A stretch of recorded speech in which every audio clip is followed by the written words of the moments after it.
போது நிறுத்த. எதுக்கு அவசியமா டைரக்ஷன் சொல்லணுமோ அதுக்கு மட்டும் சொல்லு, இதுக்கு வேண்டாம். அப்படின்னா நான் அந்த தவளை சிலை இருக்கிற டைரக்ஷன் சொல்றேன். அதோ அந்த பக்கம் பாத்தியா, வெஸ்ட் பக்கத்துல தான் சன் சாயுது. அதோட நிழல் ஈஸ்ட் பக்கம் தெரியுது. ஏய் இங்க பாரு, நான் என்னோட நிழலோட சண்டை போடுறேன். ஏய் புஷ்கு புஷ்கு போச்சு. ஐயோ ஏமா. இந்த மாதிரி இயற்கை அழகு நிறைஞ்ச இடத்துல பழங்காலத்து முறையில சமைச்சு சாப்பிடுறது அற்புதம். தேவைப்பட்டிருந்தா கிளம்புறதுக்கு முன்னாடியே நான் இந்த மாதிரி எல்லாம் சமைச்சு கொண்டு வந்திருப்பேன். இருந்தாலும் பசங்க இதத்தான் எதிர்பார்க்கறாங்க. அப்படி பண்ணாதான் கேம்ப்ல அவங்களுக்கு முழு அனுபவம் கிடைக்கும். அதனால நாம இப்படி சமைச்சு கொண்டு வரதெல்லாம் சுத்த வேஸ்ட்னு நினைக்கிறேன். அங்க பாத்தீங்களா, ஒரு மான். மண் இல்லம்மா, மான்னு சொல்லு.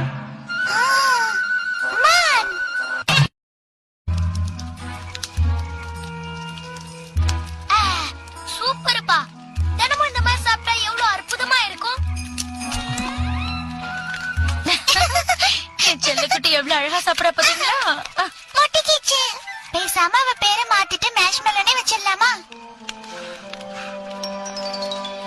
ஸ்னோபெல் சொர்க்கம் கண்ணுக்கு தெரியுது. விட்டு வேணா. இது நான் எதிர்பார்த்த மாதிரி இல்ல. கொஞ்சம் நல்லாவே இருந்து